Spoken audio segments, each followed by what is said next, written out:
Hey there, fellow wanderers. Imagine for a moment you've been dropped into a landscape of relentless noise, the clatter of wooden wheels on uneven cobblestones, the rhythmic clomping of hooves stirring dust that settles deep in your throat.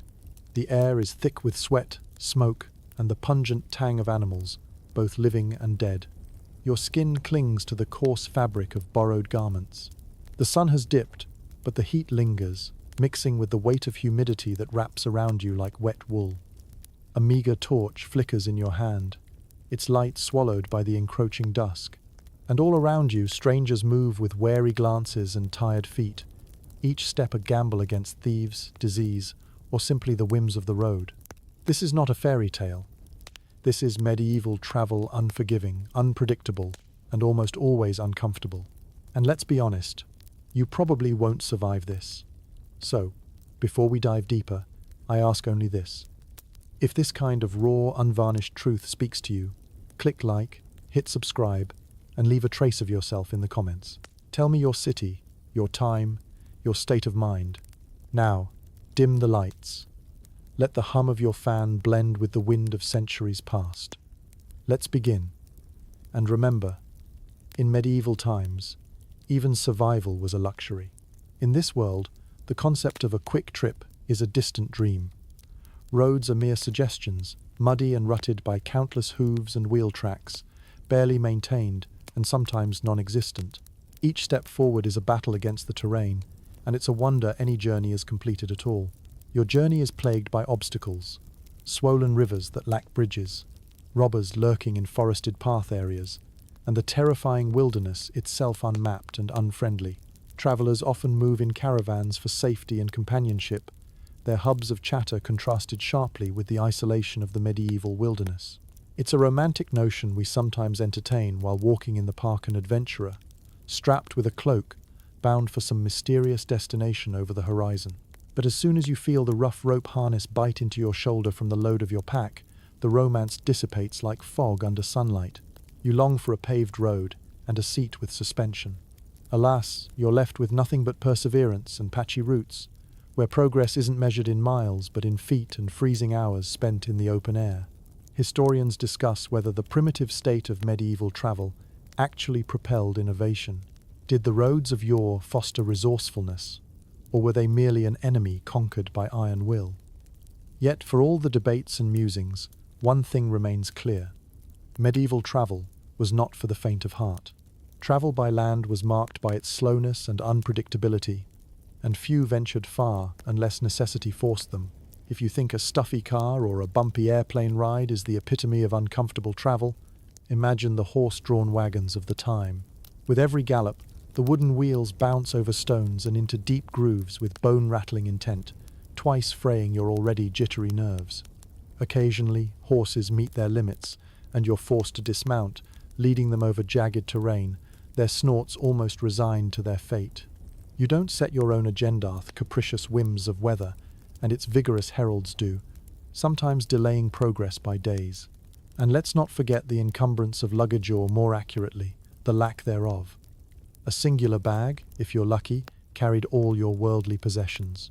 Stashed away are the essentials, a few changes of clothing, perhaps a small pouch of coins, some flint for fire, and dried foodstuff that leaves much to be desired. Personal space, much like comfort, is laughably novel. The band of travelers beside you is a surprise assortment, each unloading tales or complaints, sometimes indistinguishable from one another. Quirky medieval tidbits remind us that some innovative folks even attempted what they called sleeping carriages, rapid constructs rattling more than any modern ride. Those theories were often proved ineffective, discarded as inconvenient fancies rather than practical solutions for weary bones. But you, steadfast traveler, soldier on through the endless continuum of mud and mirthless pathways. The medieval landscape rolls on in taunting permanence, awaiting only you to carve time against its patience. Another twist or turn brings a village, perhaps inns that offer not comfort but respite, as medieval starlight flickers overhead. Did you think you'd miss hot showers and GPS navigators?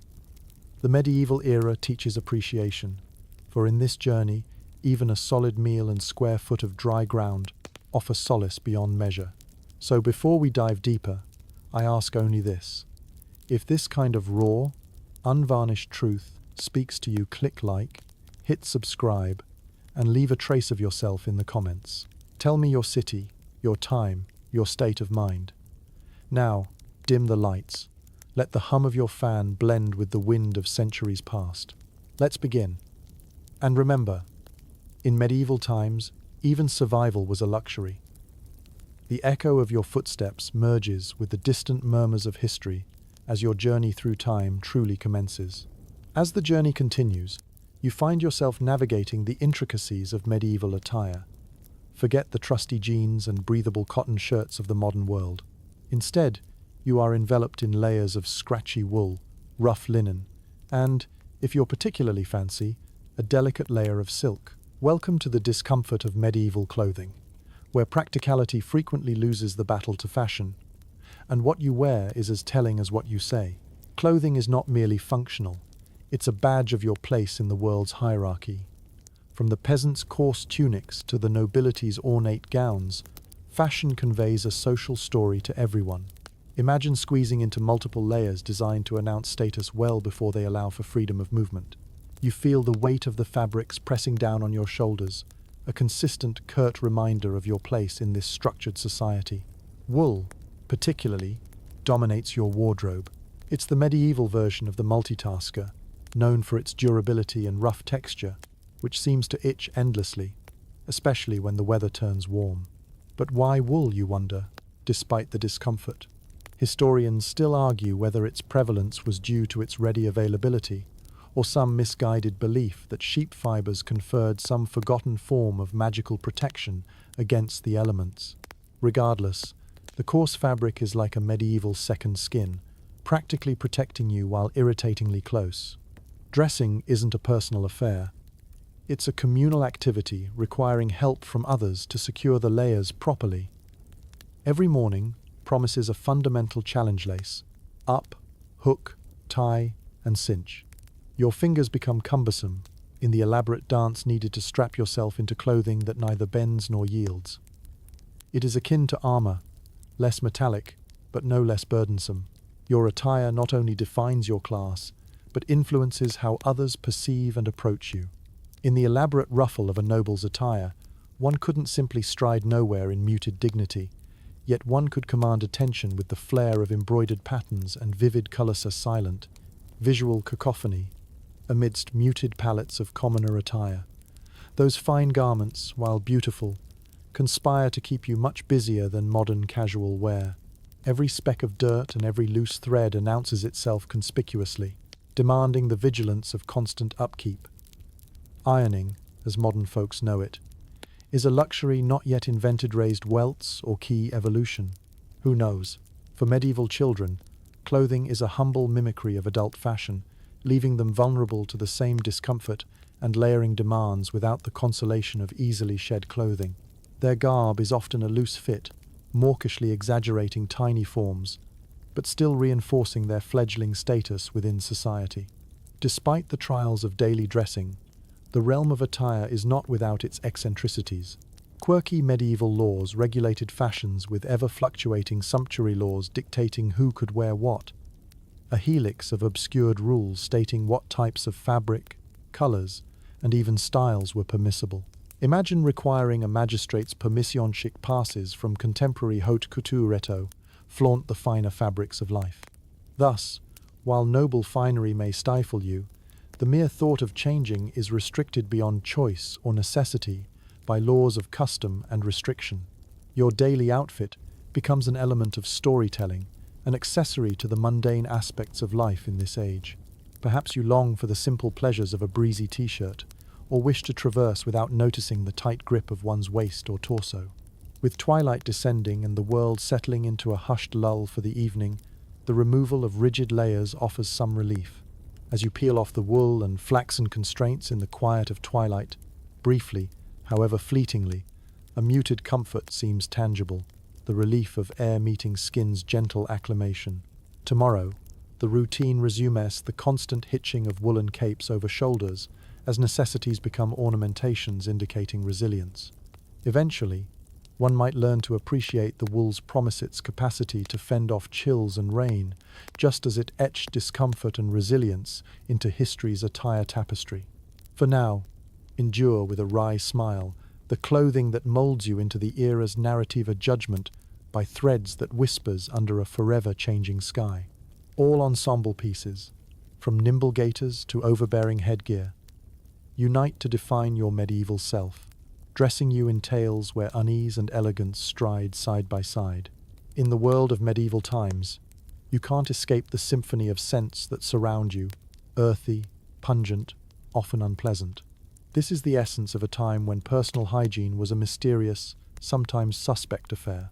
Picture a bustling street, alive with the hustle of bodies mingling, yet curiously absent of the fresh fragrances we take for granted today.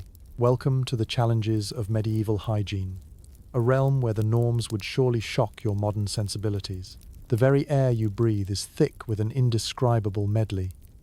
Smoke drifts lazily from countless hearths, mingling with the unmistakable odor of humanity confined within cobbled streets and stone walls.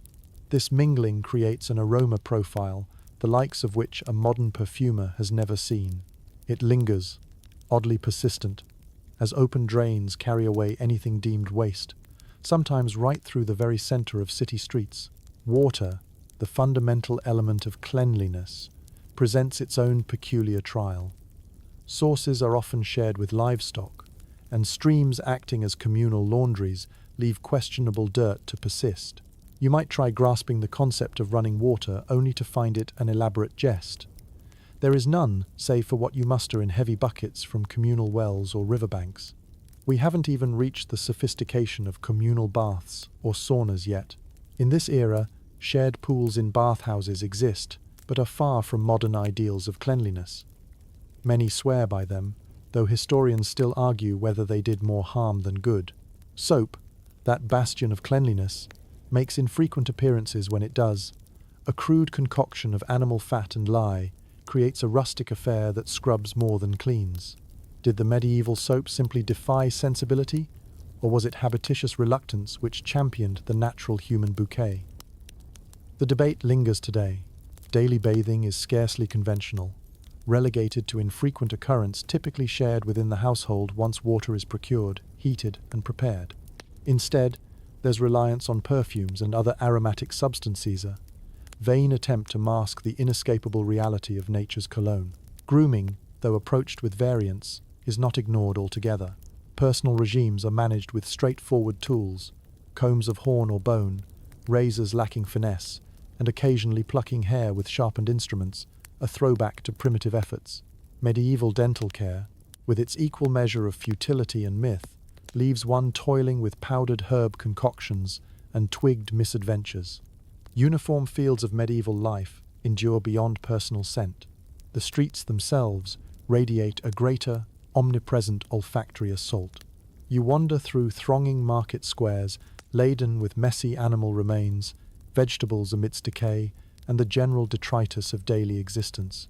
In some regions, local customs impose further restrictions, leaving public cleanliness an exercise of half-hearted attempts. Even in homes, cleanliness whispers, as a quiet promise not yet fulfilled. Spaces are low-lit by flickering candle illumination and rugs hide dirt compacted by weathered soles. Privacy is scarce, and indoor plumbing resides in the realm of fantasy. A bucket discreet for midnight requisites, warm and welcoming in evasive darkness, yet far-reaching odors breach boards. Throughout this era, medieval cleanliness envelops all facets of life, a reminder of resilience, resourcefulness, and an enduring sense of community, even amidst the clamor of unwashed reality. The distinction emerges between knights and vassals. Personal scent reflects one's social status as societal pressures deny or alleviate odors unsung. Remember, medieval society cherished distinctiveness, often as a preferred nose blindness. You might chuckle at modern-day comparisons, imagining how you'd navigate personal spaces thick with sweat and scent, a paradox of aromatic coexistence you never anticipated. From scratchy garments to raw senses, personal hygiene rides alongside survival's steed. All triumphs and tribulations dwell underneath a vast, shared sky, as civilization meanders towards incremental changes to ease burdened tongues. For now, medieval realities integrate survival with sensory acknowledgement, a fragrant chapter sealed into history's fabric, written by the brush of time. In your medieval journey, it doesn't take long before health concerns bring you face to face with the bewildering world of medieval medicine. The air is thick with a mix of mystery and herbal potions. The healing practices you've come to rely upon are mere fantasies here, replaced by a curious blend of tradition and guesswork. Imagine the nerves that accompany a visit to the local healer or barber surgeon. Feel the clammy touch of rough, unwashed hands and instruments that have seen too much use and too little cleaning. You find that medical knowledge is a patchwork quilt of trial and error, superstition, and ancient writings from long-faded civilizations. Greeks and Romans left behind their scrolls and treatises, which medieval scholars painstakingly attempt to decipher, copy, and practice, though much is often misinterpreted or lost in translation. With a nervous chuckle, you're reminded that the medieval physician's tome is as much anecdote as axiom. Your visit might begin with a consultation based on the theory of the four humours: blood, phlegm, black bile, and yellow bile. It's a doctrine as firm in the medieval consciousness as the air you breathe. A diagnosis tends to involve determining an imbalance among these fluids. Your own body's discord charts your illness pathway. And what treatments await you? A menagerie of remedies that seem eerily quaint and alarming, all at once. Bloodletting is a favoured practice, the idea being to purge the body of excess. You perch on the edge of a rough wooden stool, one arm exposed, while a venous incision gleams under flickering lamplight, releasing your sanguine lifeblood in the hopes that it will also drain your ailments away. The skeptic in you grimaces as you remember going to a modern pharmacy for something as innocuous as a headache. Other approaches take the form of herbal concoctions and poultices, ingredients harvested from nature's bountiful yet unpredictable pharmacy. Garlic, willow, mandrake, and licorice form a potionist's palate, infused into tinctures meant to cure. Imagine swallowing a vile-tasting brew that promises relief, or dressing a wound with a paste of dubious efficacy. Quirkier methods are also part of the healing landscape. From amulets designed to ward off illness with divine protection to powdered gemstones prescribed for both ingestion and adornment, the line between medical and magical is tantalizingly blurred. In some locales, it's even thought that reciting specific phrases at certain times might tempt health back into one's wary body. Surgeries are rustic affairs. Without anesthetics or antiseptics, each procedure becomes a harrowing endeavor for both healer and patient. Trephininger process to release spirits believed caught in one's skull is shockingly real. Historians still debate whether this was necessity or folly, a desperate attempt to alleviate pressure from within. Your empathy extends to the unfortunate souls who endure ailments we know today, can be mitigated with simple interventions or avoided altogether through sanitation and vaccination. Have a fever? In medieval times, it could lead to an uncertain chain of events where recovery or regression seems equally plausible. Even professionalism varies, as medical practices are respected as secretive arts passed down by generations or safeguarded by ideological coteries within cloistered confines. Physicians fine-tune their craft under apprenticeship, their methods an amalgamation of experience, teachings, and divine reinterpretation. Medieval medicine stands as a testament to the human spirit's determination to thrive. Although limited by what's understood and accessible, each philosophy embodies an earnest desire to unlock nature's remedies and thus preserve life at its most vulnerable cycle. Your appreciation for modern healthcare, no matter its imperfections, takes root in this strange and fascinating historical context. Thus, you navigate toward the dawn or dusk of medieval practicer, jarring juxtaposition of faith and empirical trepidation. Each ailment demands its cure, as life churns an unending cycle of survivalist tale-telling.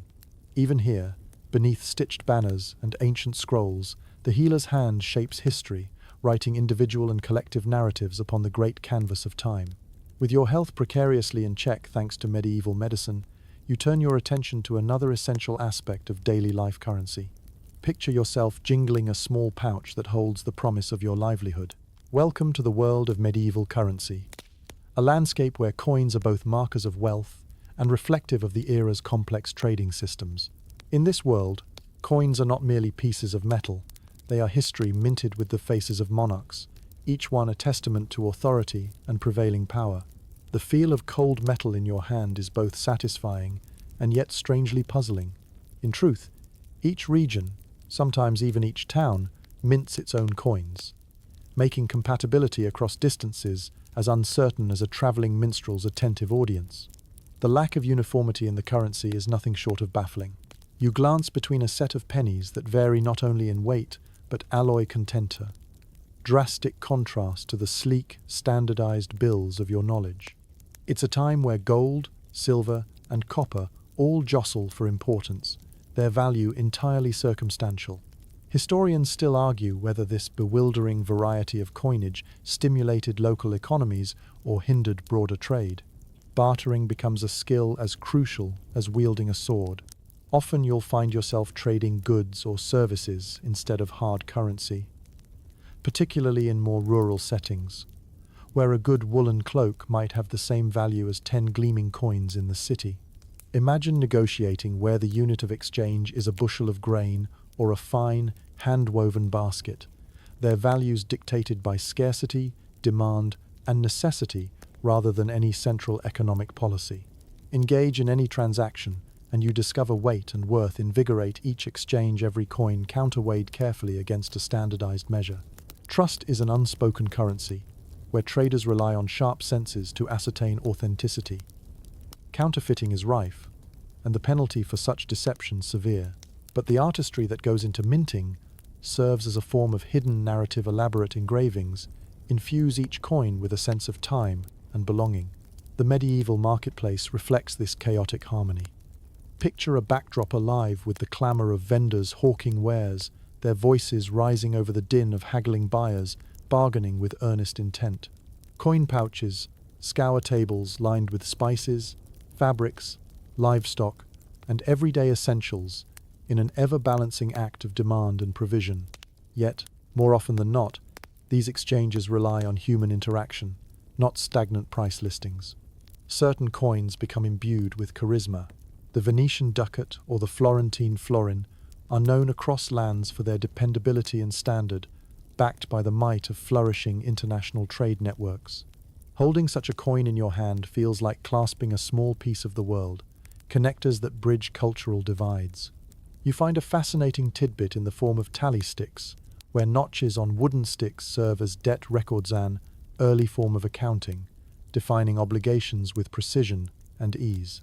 Imagine a simple twig responding to the need for tracts of credit and loans, then evolving into a keystone of fiscal stability for local finances. Wander further afield, and you may encounter difficulties using some coins outside their issuing land. Becomes a perplexing journey where exchange rates hinge on verbal agreements, a knight's honor, or the sudden interjection of a masked trickster.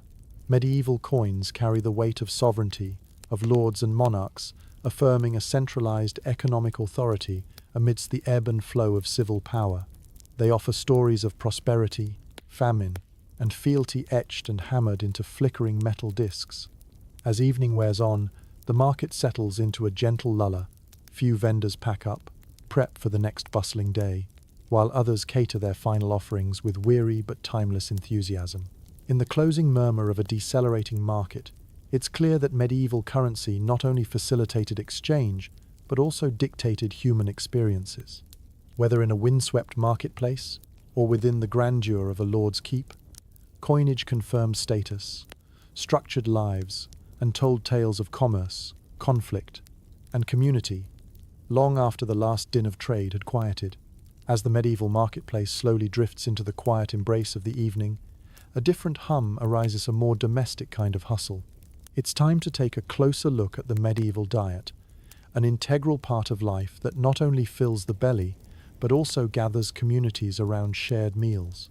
Prepare yourself as the sensory tapestry of the common medieval diet reveals itself, a palette of simplicity and sustenance where spices speak of distant lands. Bread is the cornerstone of your diet, nourishing yet simple.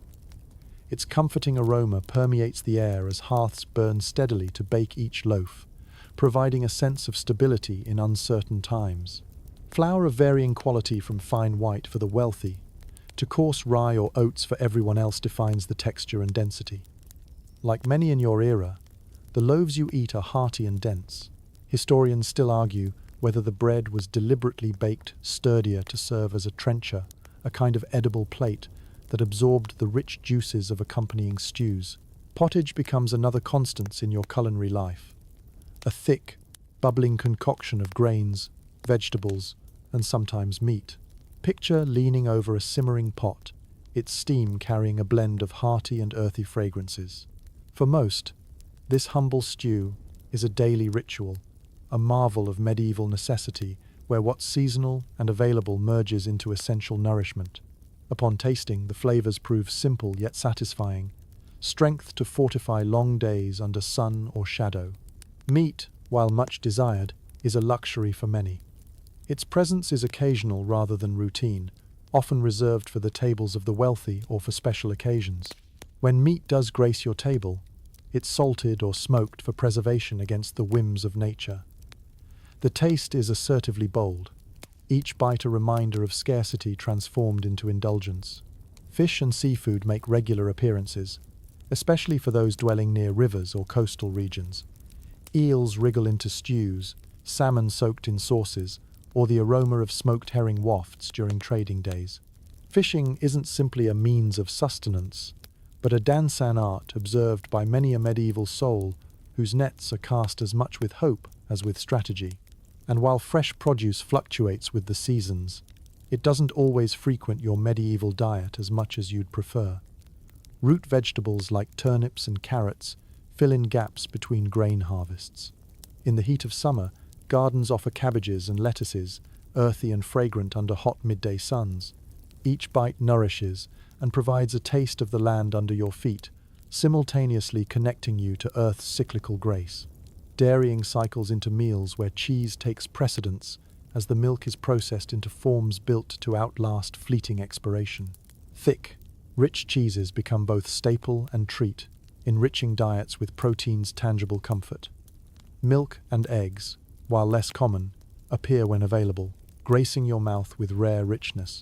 Quirky additions like almond milk serve as early dairy alternatives, revealing intriguing tastes for those privy to almond trees or imported nuts.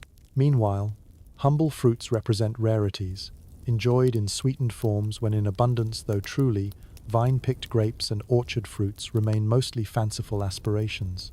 Throughout this tapestry of provisions, spices dazzle, introducing flavors that at once feel foreign yet fascinating. Pepper, cinnamon, ginger, dried with centuries-old allure, speak of trade routes that defy distance and demand. Each pinch encloses narratives of travel and innovation, elevating medieval dining experiences beyond immediate imaginations. Finally, ale and mead punctuate mealtimes, both staple and catalyst for medieval camaraderie. The bitter, malty notes quench thirst while lending a cheerful buoyancy to hearthside discussions. Given the safety concerns of water purity, these drinks offer relief, and relief in equal measure. Dining in the Middle Ages is a robust interplay of survival and community, embracing each challenge with acceptance. Settle around a communal table and share both scarcity and abundance. The clinking of mugs, the biting of bread, the satisfying silence of hearty potagill unite to define the experiences within this compelling culinary landscape.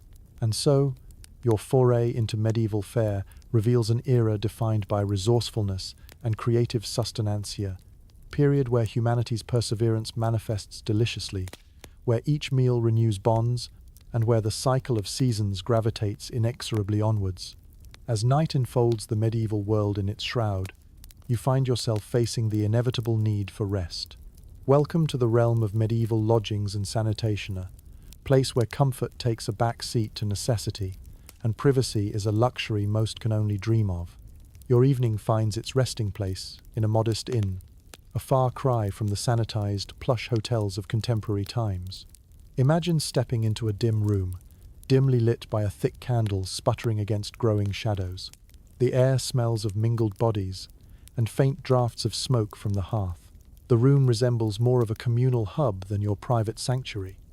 Space is shared, Your fellow travelers are your unwitting companions in this nightly quest. You clutch your belongings close, aware of the reluctance of both personal space and security. Sleep is a shared experience here, a chorus of breaths sinking inadvertently across wooden floors. For the wealthier, privacy might extend to a separate chamber, with hangings or tapestries in attempt to buffer the din of the night. However, the structure still leaks conversations, whispers, and the occasional bout of hearty laughter. Security concerns deserve a watchful eye. Innkeepers serve as both hosts and modest guardians against the unpredictable nature of nocturnal wanderers. In these accommodations, beds are made of straw-stuffed mattresses, an uneven sprawl of prickly strife against your back. You nestle under coarse blankets to escape the omnipresent chill. The flickering light etches itself gently upon stone walls, casting long, dancing shadows that eventually soothe your wakefulness into slumber. Meanwhile, sanitation is merely a compromise between necessity and means. Chamber pots replace the flush toilet's conveniencia collection of necessity rather than comfort. You might find relief amidst uneven flooring, praying you don't miss your aim, or seek solace behind an ill-contained, ever-present commode. If fortune finds you in a populated hamlet, privy outbuildings do exist a marked improvement, though they are prone to portion their aromas generously with the surrounding atmosphere. Functioning as composting mechanisms, these structures loom at the periphery, each lending its signature to the local ambience.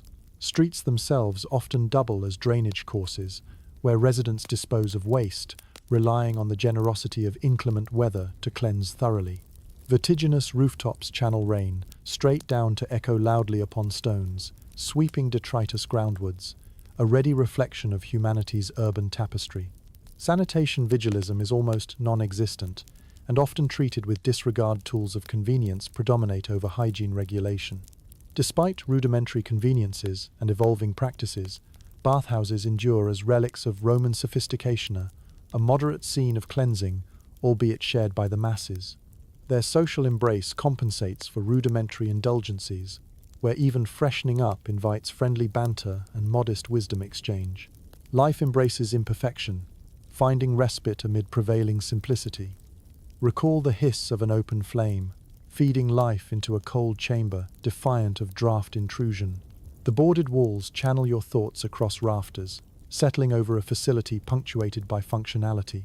And then, as sleep weaves itself through the tapestry of humanity sprawled in shared quarters, dreams mingle between individual experiences, binding fleeting narratives to morning's distant promise. The listener yields to heartbeats of camaraderie, embracing the tangible chaos of communal living. Rest, in this era, is a reciprocal dance offering comfort in imperfection, despite stark realism. You awaken with gratitude for modest accommodations amidst society's stark offerings, welcoming each dawn as a shared triumph in humanity's constant endeavor against evening's limitations. Thus continues your passage, an exploration of lives, not without hardship but abound with spirit wear.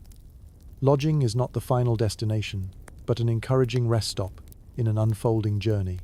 Even in this rough-hewn respite, medieval life inscribes experiences that both challenge and characterize this chapter in time. As dawn's light gently nudges the medieval world awake, you soon realize the complexities of communication in a time when language varied as widely as the landscapes themselves. Welcome to the era where understanding truly was a luxury, and language barriers were as formidable as any fortress wall. Now, you find yourself navigating this dense tapestry of dialects, where every region sounds distinct and written words are the key to a privileged wisdom. Walking through villages or bustling marketplaces, the mélange of voices creates a symphony composed of countless intonations and accents. You attempt to engage in conversation, only to find each village seems to have its own particular twang, and what is considered common parlance elsewhere becomes hieroglyphics of sound. Regional dialects sprout like wildflowers, shaping local flavors and posing intercommunication as both an art and a struggle. Latin serves as the lingua franca of the educated, a bridge over the cacophony for the clergy, scholars, and merchants who wield it like a universal passport. Yet, for most, Latin remains a language as inaccessible as treasure locked in a distant castle. You listen to the scholarly debates where Latin's words flow freely, a blend of erudition spanning borders for those privileged enough to understand them. But most are left with the language of their land, a local dialect honed by tradition, necessity, and isolation. Communication relies heavily upon curious gesticulations, simplified phrases, and the occasional persuasive exchange, using trusted barter, non-verbal language, carrying weight and intention. Historians still ponder whether such dialectic diversity inhibited greater cultural fusion or protected regional identities like cherished heirlooms. Literacy, the silent scribe of history, is a rare gift, one provided to the very few. The written word holds power, shaping laws, religious doctrine, and the preservation of knowledge itself. As you leaf through a bookif, you have the chance it feels like holding a trove of secrets compressed into parchment and ink, written with painstaking care. Each manuscript reflects countless hours of labor by scribes whose trained hands replicate not only words, but the essence of continuity in their florid script. For most, a few written symbols grant a threadbare literacy enough to navigate the business of life, but insufficient to unlock the literary or official narratives dictating it. Religious texts become living transcripts read aloud by clergy, translating the unreachable into communal teaching. Magnificent cathedrals preserve the beauty of written art, carvings etched into stone and stained glass, telling tales for those who've never known a written book. Imagine trying to keep pace with the pace of an orally told story, every word weaving complex layers of lineage and legend, preserved within communal memory as a living archive. Silent spaces are spared for storytellers and minstrels, who gracefully tread the gap between the literate and the spoken, using tales to connect and educate, in rhythm and rhyme. They hold the attention of village squares and market alleys, where words travel faster than the scribe's hand. Across this landscape, tradespeople and town criers become crucial nodes. In the information web they are the messengers who ferry news, decrees and scandals from town to town, infusing medieval life with its spontaneity and freshness. Listen to the announcements from the town square as news unfurls like tapestry threads linked by human voice, the precursor to an era defined by digital connectivity. Educationa, precious flame eyes reserved for those whose birthright or calling dictates its necessity. Children take their lessons from local clergy, or not at all, where fireside stories illuminate young minds as much as any formal teaching can. Those who rise to academic pursuits do so amidst clatter of scriptoria, treading cloisters that hold knowledge's textured legacy. As you wander through this rich tapestry of words unacknowledged, you come to appreciate the intricate dance of conversation, facilitated by context and continuity. Comprehension becomes the gravity binding centuries, representing Leavenworth stories of shared burdens and kinship. Here within the medieval story, you'll find not a chapter cowed by cacophony, but blessed with diversitia, human testimony to the endless drive to connect, learn, and flourish by sharing lived narratives from mouth to ear. In this whispered web, language becomes experience, each dialect pinning the geography of personal history, reminding us that indeed, even amidst complexity, words and their passage are precious instruments of sovereignty. As the sun climbs higher, casting brighter shadows across the cobbled streets, you inevitably cross paths with the medieval justice system, a world unto itself, where fairness is as elusive as a gentle breeze on a sultry day. Brace yourself for unpredictable legal proceedings, wrapped in custom and tradition that often defy modern understanding. Here, justice is not blind. It sees all too well through eyes clouded by superstition, status, and power. Imagine standing in the bustling square where judicial affairs unfold, a public spectacle as much as a legal ritual. The curious gather, cloaked in anticipation, each present for the unfolding drama of a trial that is more a performance than formal adjudication. Feel the weight of the crowd's gaze and hear the murmurs of hope, fear, and judgment blending with the natural symphony of medieval life. The notion of a fair trial is a modern aspiration. In this medieval setting, guilt or innocence dances on a precarious tightrope, swayed by the influence of wealth and lineage. Nobility often stands above the law, their actions cushioned by privilege, while peasants find themselves at the mercy of local lords and their swift, often mercurial decisions. Medieval justice takes many forms, some surprisingly methodical, others whimsically capricious. The ordeal by trial, where a person's fate hinges on trials of fire or water, challenges your perception of rational correctness. Submerge a hand into boiling water or carry hot iron, and if your wound heals without infection, divine forces have declared you innocent, a quirk of justice that blends religious belief with societal control. Historians still debate whether such practices were symbolic or a genuine test of guilt, a grotesque game relying on fate's fickle mercy. Trial by combat is another enigmatic aspect, where physical prowess is equated with innocence. Imagine stepping into an arena where your life hangs in balance, cloaked in armor, weapon in hand.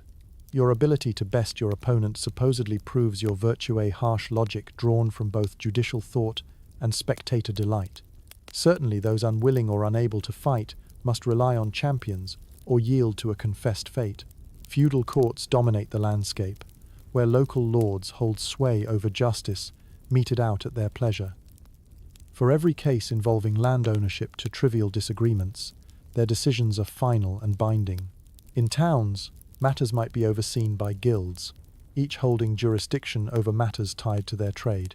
Meanwhile, ecclesiastical courts extend their reach, interpreting divine law and often conflicting with secular authorities, yet serving as sanctuaries for alleged offenders seeking refuge. Documents and charters provide written evidence and protection for those in power, yet for many, the oral transfer of agreements dominates daily life. Imagine a world where a well-spoken oath holds more weight than parchment, where the spoken word can become a living testament to agreements made, promises forged, and wrongs righted. Your comrades across this medieval world serve as witnesses to the administration of justice, guided by an unswerving respect for the community, how it serves as the backbone of the collective consciousness. Despite its flaws, the justice system forms a cohesive narrative, cementing social contracts amidst chaos and continuity. Modern viewers might chuckle at the eccentricity and severity of such practices, but to medieval minds, justice is a revered mosaic reflecting the divine order as humanly interpreted. In this unfolding drama, each village and town square becomes not only a stage for law's execution, but a space for understanding the weight of the moral compass upon human hearts.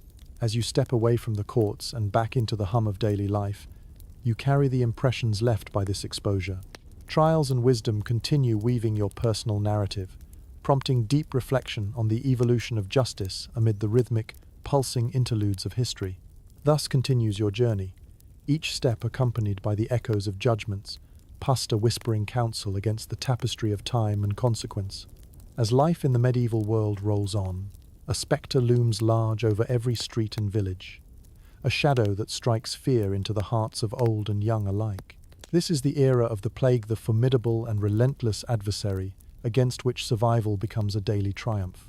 The ominous hum of illness threads through every part of life, a somber reminder that at any moment the very fabric of society could be unraveled by unseen forces. Picture yourself standing in a bustling market square, once filled with laughter and lively chatter, now hushed by the universal fear of contagion. No one can pinpoint how or when this plague spread its ghastly fingertips across Europe. Was it the trade routes, insidiously linking burgeoning cities, or was it the fleas on rats traveling aboard ships bound for distant shores? Historians still ponder the origins, debating the convergence of chance and circumstance that instigated such widespread desolation. The symptoms are unnerving. They begin innocuous, a cough here, a fever there. But soon, visible signs manifest, and the afflicted are marked by painful swellings that stretch the skin, fever driving delirium to madness. In a world where medical understanding is still in its infancy, there exists neither a cure nor a coherent explanation. You imagine how stories abound through close-knit community tales of wrathful divine judgment or a diabolic malevolence unleashed upon the earth. As panic spreads, streets echo with forlorn cries, and communities are transformed by desperation. Law and order occasionally dissolve in the crippling grip of fear. Some villages isolate, closing their gates to the world outside, while others, less fortunate, teeter on the brink of collapse. Well-tended fields become wild. Animals roam unattended, and emptiness reverberates in the spaces once filled by bustling humanity. In this climate of anxiety, all seek divine intervention, turning to religion for solace and redemption. Processions fill churches and streets, prayers rise from quaking lips, and relics are paraded as hopeful wards against the encroaching doom. The devout make their pilgrimages, in search of respite, a holy intervention that might stem the tide of illness. The burden of hope rests heavily in these sacred gatherings, a communal weave of faith and fear, binding the population in shared supplication. Enter the plague doctor, perhaps one of the most iconic figures of this grim epoch, shrouded in long, dark robes with beaked masks filled with aromatic herbs designed to filter out the disease-ridden air. Their appearance, more monstrous than healer, signals the prevailing uncertainty and dread. You can almost feel the uncertainty behind their purpose, as they provide little more than a semblance of comfort through their presence alone. For those who remain untouched, life assumes an altered pace. Friendships gaze across cautious distances, and family gatherings unfold against a backdrop of trepidation. Marriages and funerals shrink, celebrations are muted, and social bonds are twisted under invisible pressure, forcing communities to adopt resilience in the face of relentless adversity. Facing such calamity, stories emerge creative, transformative attempts to interpret and give context to suffering. These are often relayed by minstrels and storytellers, their narratives negotiating a world beyond immediate calamity, immortalizing resilience within collective memory.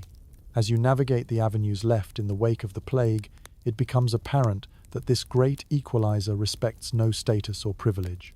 Its reach is indiscriminate, yet the experiences of surviving align fundamentally with humankind's profound adaptability.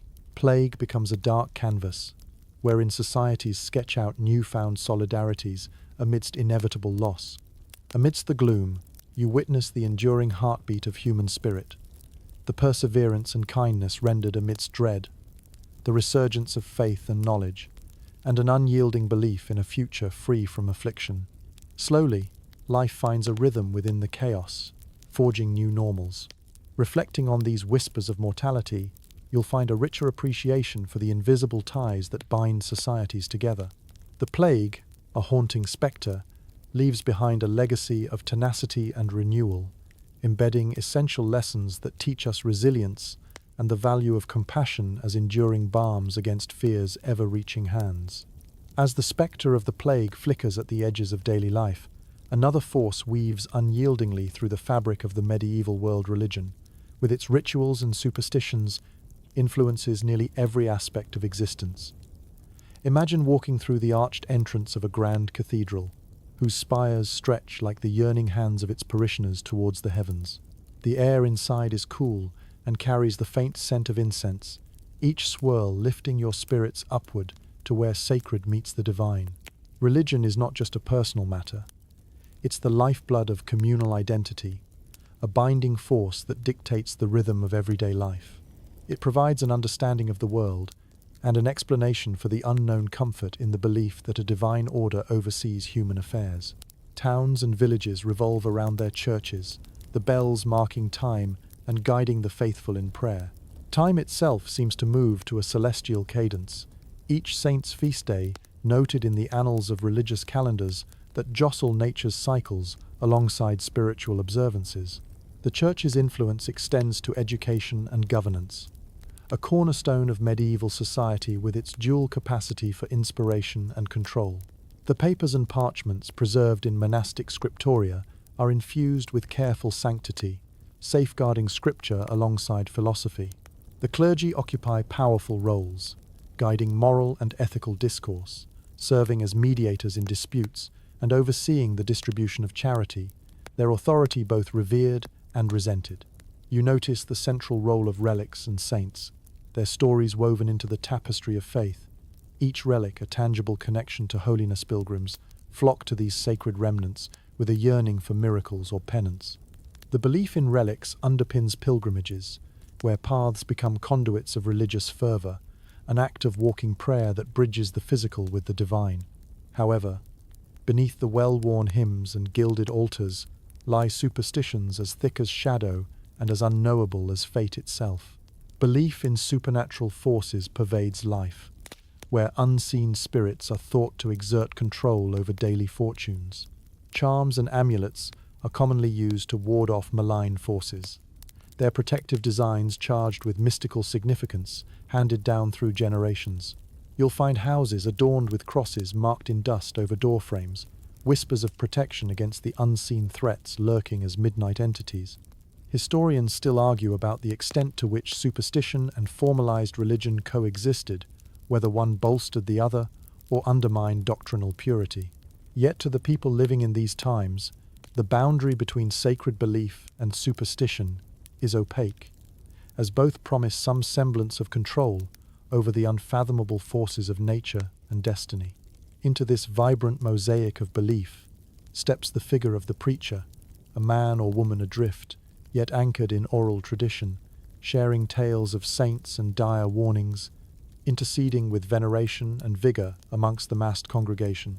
In each sermon, lessons of morality intertwine with edicts, as clergy grapple with human nature's complexities within the Church's forgiving embrace. Religious art, too, plays a significant role, giving physical form to spiritual aspirations. Every fresco and sculpture infuses holy spaces and even public spheres with evocative depictions of biblical narratives. Beams of sunlight filter through stained glass windows, depicting scenes of sacrifice, salvation, and redemptional vibrant mosaics, channeling light into kaleidoscopic expressions of faith. Amidst these expressions, however, religious power is not immune to excess. Instances of exploitation exist, where indulgences are sold, and confessions dissected, financial absolution offered for sins not committed under the Church's roof. Such tensions slowly brew into dissent, pockets of resistance that will one day fuel profound transformations. Yet for now, in your medieval sojourn, these double-edged facets of religious life bind communities together. Religion provides structure, morality, and identity, a guiding hand in the darkness, offering hope beyond earthly toil. As evening draws its glittering curtain, pervasive faith continues to cast glimmers into the medieval experience, setting rhythms that govern the heart against the backdrop of existence's melodious dance. As you navigate the complexities of medieval society, the looming shadow of social hierarchies becomes even more apparent. Picture yourself amid a medieval market, a kaleidoscope of sounds and colors, where the bustle is orchestrated by an invisible hand of social stratification. Here, clothing, bearing, and manner dictate your place in the grand tapestry of life, with each class etching its mark onto the canvas of society. In this world, social status is woven into the very fabric of everyday life, more readily recognized than any face. At the top of this hierarchy sits the nobility, their power and influence reflected in their fine clothing, rich furs, and costly adornments. Their estates and castles are symbols of immense authority, towering over lands populated by the workers and serfs who sustain their wealth. Peasants and laborers occupy the base of this pyramid, their existence characterized by relentless toil and unwavering dependence on the whims of their lords. Your role within this hierarchy is as fixed as the stars, designated by birth and rarely altered by merit. Opportunities to transcend one's assigned place are as elusive as a whisper in the wind. Most people live and die within the social class into which they were born, their aspirations bracketed by systemic rigidity. Yet, tales of those few who managed to rise through knighthood, marriage, or commercispark hope and dreams, carved into folklore as symbols of resilience. Walking along the dirt roads of the village, you'll observe the social order palpably expressed in daily interactions. The nobility's processions command deference, each mounted figure a herald of authority upon the medieval stage. Their lives, though privileged, are not unburdened. The responsibility of governance and defense accompanies their status, and the intricate dance of court politics demands vigilance and cunning. Within the merchant class, a different life unfolds, a narrative of trade and negotiation, where wealth accrues through skill and savvy.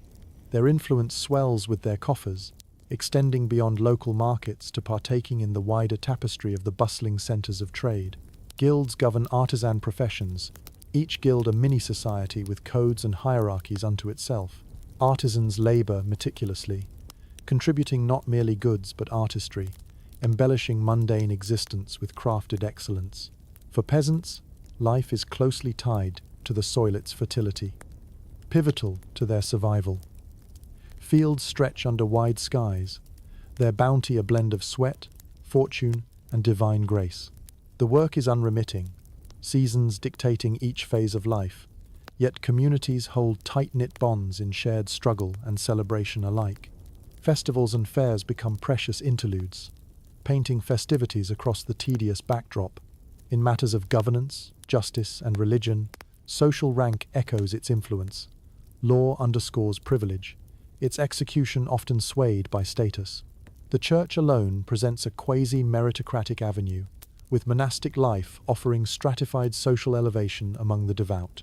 Those entering attend to strict codes of conduct and service, an ecclesiastical ladder leading to spiritual and earthly esteem. Beyond material trappings, perhaps the most profound lever of power lies in knowledge. Literacy is a key asset wielded by the elite, enabling control over legal, administrative, and theological realms, shaping history, policy, and perception.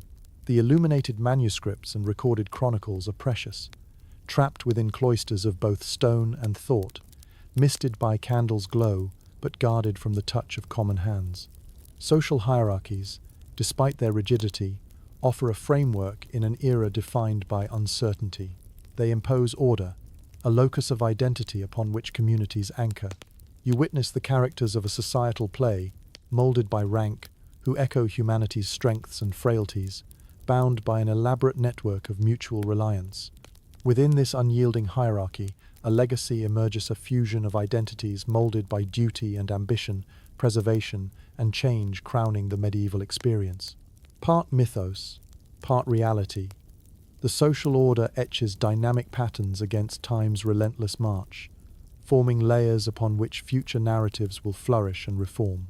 As you pause to reflect, the profound influence of status and station dances gently into understanding, composing the era's rhythms upon the heart's enduring stage.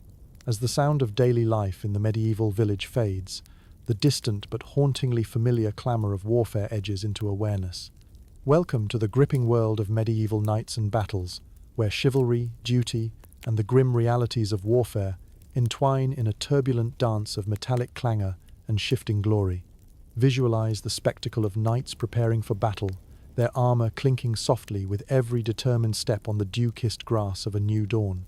The air is taut with anticipation, charged with the earthy scent of leather and metal, a far cry from the sterile modern combat tableaus of camo-clad soldiers and distant explosives. Medieval warfare is an up-close and personal affair, where courage and brute strength waltz intimately under the heavens. The knight, sworn to uphold the chivalric code, becomes the star of this martial drama. Their armor is a marvel of craftsmanship, plates overlapping to form a protective shell, weighing heavily upon shoulders, yet offering the much-needed salvation against perilous blows. Craftsmanship alone, however, does not bestow invincibility. Beneath this metallic exterior lies a human heart bound by oaths to protect the land, its people, and their own honor. The heraldic banners flutter in the breeze, each sigil and blazon distinguishing allegiance and lineage, prideful display uniting identity with purpose. As the banner moves, it speaks silently, announcing loyalty and enmity, the vibrant colors stark against nature's pastoral palette. The mounted knight, wearing these colors, rides into the melee like folklore breathing life, adorned both with earthly mast and etheric aspirations. Amidst these epic symphonies of warfare, the chivalry that modern narratives romanticize often clashes with the stark brutality of the battlefield. Warfare spares no dignity-even knights, equipped with elaborate armor and ideals, navigate mire and gore. What were once gallant vows over crackling fires are put to brutal tests, often unraveling under the weight of visceral reality. Combat unfolds with the din of colliding swords, the twang of bowstrings, and the thud of crossbow bolts finding marks. Foot soldiers mingle in a frenzy of coordinated chaos, every shout and clash a rhythm amidst the sanctioned destruction. Loyalties shift as quickly as fortunes, each skirmish a lesson in adaptability and fate, spread across rolling hills and narrow passes. The tactics mirror the complexity and rough-hewn geometry of chess, with sieges necessitating patience and ingenuity. Castles stand resolute, their thick walls encircled by moats, siege towers, brooding defiance at walls intended to entrap aggressors long enough to fatigue their spirit. Scaling these stone giants requires an undeterred resolve, each defender or attacker playing pivotal roles in a human drama that commands both history and land. Historians continue to pore over chronicles, trying to ascertain whether the impregnability of these fortresses was truly as advertised, or if their reputation overstated deterrence. Either way, the castle, a synonym for both power and security, symbolizes an era defined by relentless attrition and burgeoning fortitude. Yet amidst the tumult of the battlefield, bonds forged in brotherhood shine as vestiges of heartening valor. Tales of friendship, loyalty, and sacrifice twirl lovingly amid the stark reality, a human narrative inscribed with sacrifice's patient fingers. After the dust of battle settles and the air fills with grim silence, the work of remembering begins. Songs, told by bards and minstrels, immortalize heroic deeds and attempts, weaving truth and legend into tapestries that stretch long into memory's webbed corridors. Though warfare is a constant companion, its influence extends beyond the immediate and tangible, coloring tales both majestic and tragic. It offers substance to ballads and dreamscapes where time, blades, and vestiges collide, defining an epoch drawn into the legendary past. As you walk away from the field of combat, the lessons of the battlefield echo in your mind. Courage and valiance dance with reality's harshness, defining characters and culture. In this medieval mosaic of humanity, the love of honor, the pursuit of justice, and the struggle for existence merge, casting light onto the intricate pathways of human complexity, where battles wage as much within as without. As the dust of the battlefield settles and the clang of swords fades into memory, you find yourself drawn towards a scene more routine, yet no less demanding: the vast, open fields where the toil of medieval peasantry takes center stage. Welcome to the working life in the fields, where every sunrise signals the start of a laborious dance with nature, a demanding partner in the quest for sustenance and survival. Imagine the life of a peasant, bound to the land in rhythms set by the changing of the seasons and the whims of weather. The fields stretch endlessly, their lush greens and earthy browns spreading out under an expansive sky. Much of your day is spent under the sun, your clothing sticking uncomfortably to your skin as your hands, calloused from relentless work, navigate the soil. This is the heart of a medieval agrarian society, with fields acting as the backbone of the economy and the pulse of daily life. Villages coalesce around this enduring relationship between humans and nature, each community member contributing to the cyclical weaving of planting, tending, and harvesting. Such ties to the land represent both sustenance and survival, as every seed sown and crop harvested underpins the livelihood of the entire community. You rise with the dawn, each day a cycle anew, and flock to the fields with kin and neighbors, weapons of toil in hand, a hoe, a scythe, or a plough. The work is laborious and physically taxing, yet offers a poetic continuity, a life narrative marked predominantly by cyclic seasons instead of the jagged unpredictability of martial paths.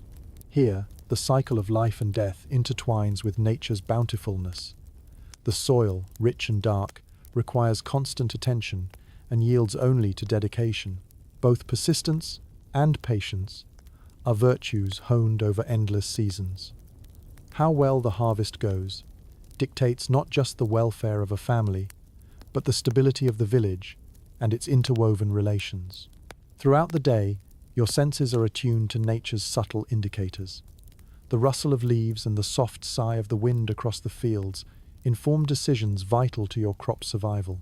As you toil, you weave within your soul a tapestry of lore and guidance, passed down from generations, learned through experience's vigilant tutelage, and enriched by the wisdom of elders. Life in the fields, while primarily shaped by necessity, also becomes a canvas for communal harmony and fellowship, as labor-intensive tasks break the monotony of solitude, inviting chatter and shared stories beneath the expansive sky.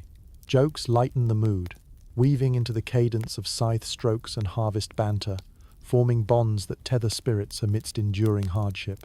Nor is the rhythm only about garnering sustenance.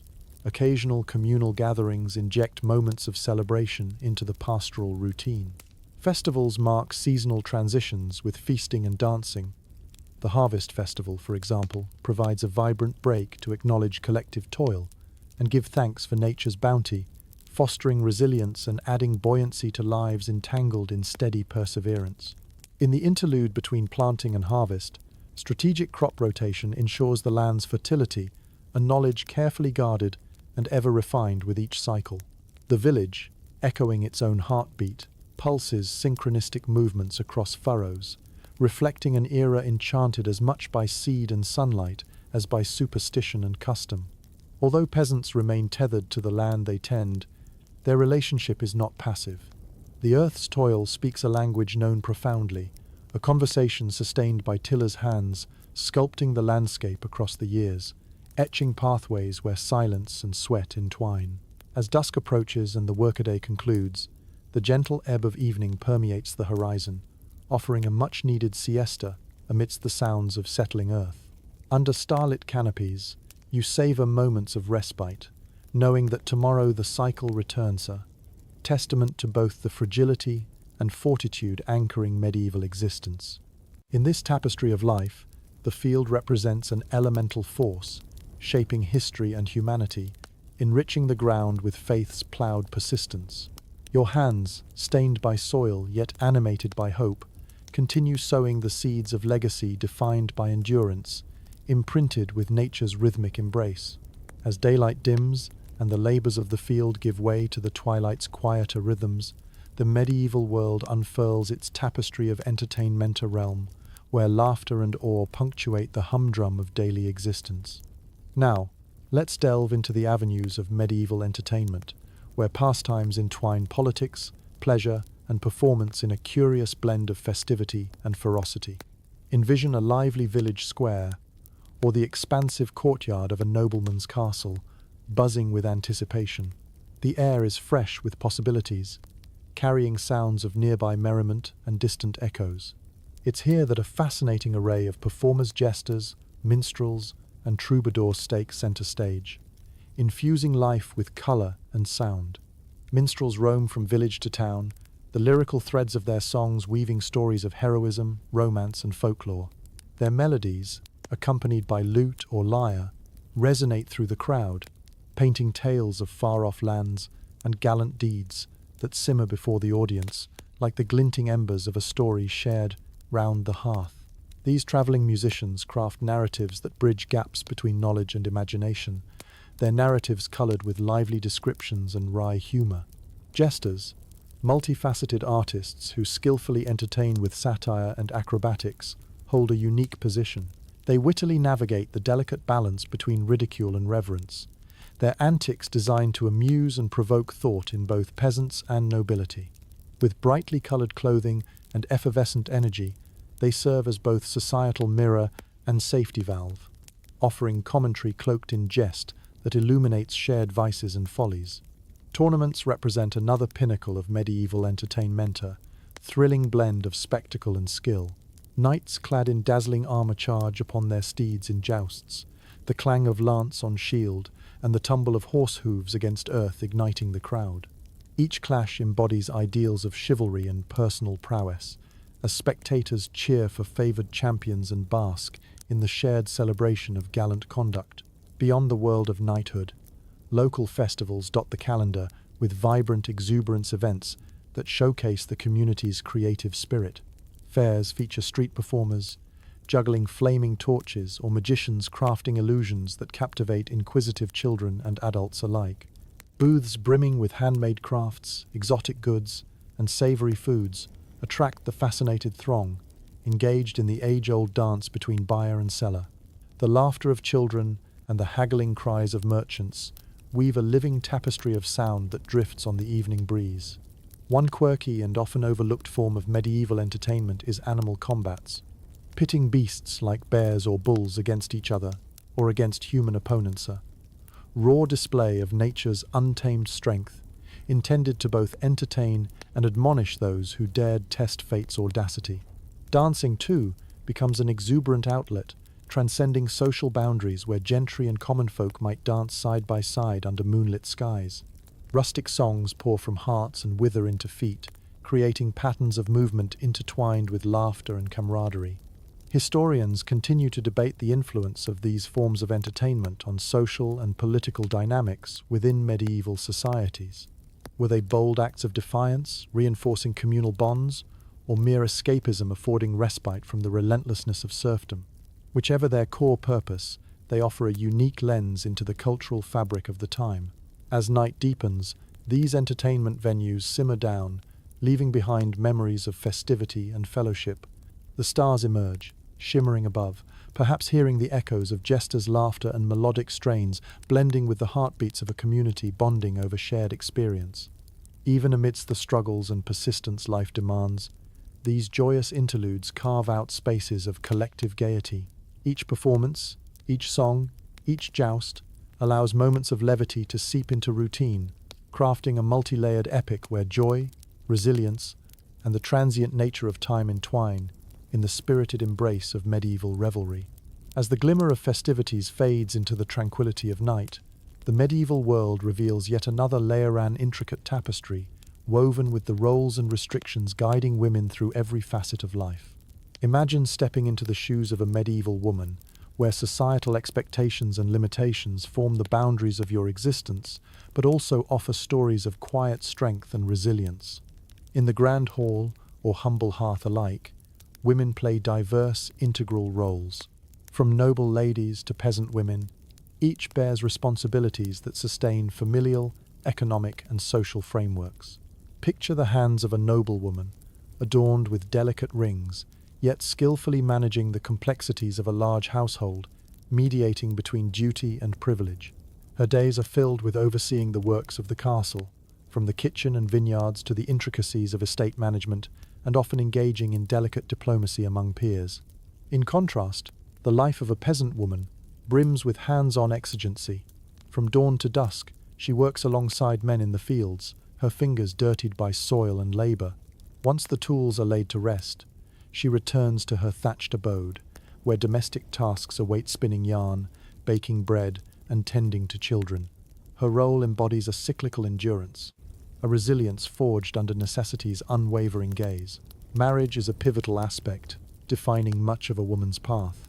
Among the nobility, strategic marriages create alliances and build power, a solemn contract between families, often sealed without the bride's input.